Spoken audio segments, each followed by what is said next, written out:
What do you remember about the Ottomans? A few mosques on the skyline of Istanbul, maybe, along with stereotypes like the terrible Turk and the sick man of Europe. Less well known is that hundreds of thousands of Hungarian Christians, along with thousands of Greeks, Armenians, Slavs and Transylvanian Protestants, fought on the side of the Ottomans.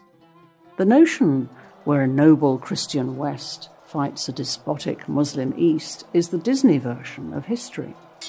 When their empire collapsed, in the chaotic aftermath of World War I, their cultural legacy survived in multiple, often surprising ways.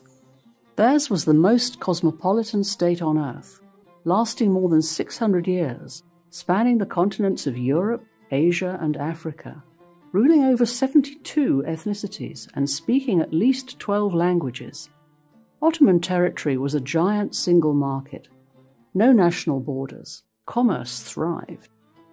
As I show in my book, The Ottomans, A Cultural Legacy, in contrast to today's world of nation-states, there were no borders. Trade was the stimulus and glue of the new society, with networks of caravanserais all across the empire facilitating free movement. They brought to the West their toughness from years of long migration as nomads from Central Asia, adopting the best of Byzantine, Seljuk, Arab and Persian influences along the way. Refugees were always welcomed. Most were European Jews and Christians expelled because their ethnicity or religion was considered inferior, such as the Jews who were banished from Spain by the Catholic monarchs Ferdinand and Isabella, but were embraced in Istanbul. Better the Sultan's turban than the Pope's mitre, as the Greek Orthodox Patriarch summed it up. The women were just as tough as the men, fighting on horseback alongside them, even with babies strapped to their backs, wearing trousers beneath their gowns. The vision of their leader, Osman, from whom the empire takes its name, was to found an egalitarian Muslim state that valued the talents of all, no matter their background, ethnicity, or religion. The first Ottoman capital, Bursa, in today's Turkey, became the model Ottoman city, recognized by UNESCO for its unprecedented urban planning, built from the bottom up. Bursa's community hub was centered round the mosque, with markets, schools, hospitals, old people's homes, public baths, and soup kitchens, all offering their services free of charge. Churches and synagogues were close by. The Ottoman state was a meritocracy where even a shepherd's son, if he showed himself sufficiently able, could rise to become Grand Vizier, equivalent to Prime Minister. And the sultans, far from being bloodthirsty bigots, wrote poetry, were trilingual, highly educated and sophisticated. Ottoman achievements spanned many fields, from science to literature, from architecture to music. Yet the Ottomans always remained true to their nomad origins. They understood how to live alongside nature rather than exploit it, setting up the first animal hospitals in the world.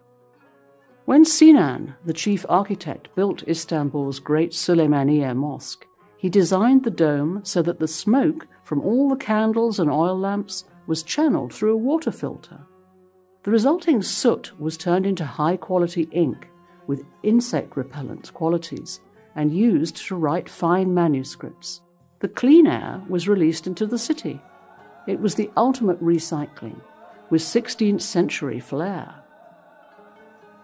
Public health under the Ottomans was way ahead of Europe, where many believed it was purer not to wash at all. Drinking fountains, often donated as acts of charity, were erected all over Ottoman cities, and public baths were free. Pandemic management was well organized, with quarantine centers all along the Dardanelles, where ships would berth for a week before entering Istanbul to ensure they were not bringing disease into the capital. The Ottomans introduced smallpox vaccination in 1717, well before Europe, then made it mandatory for all citizens. Coffee, so central to our lives today, first arrived in the West through the Ottomans.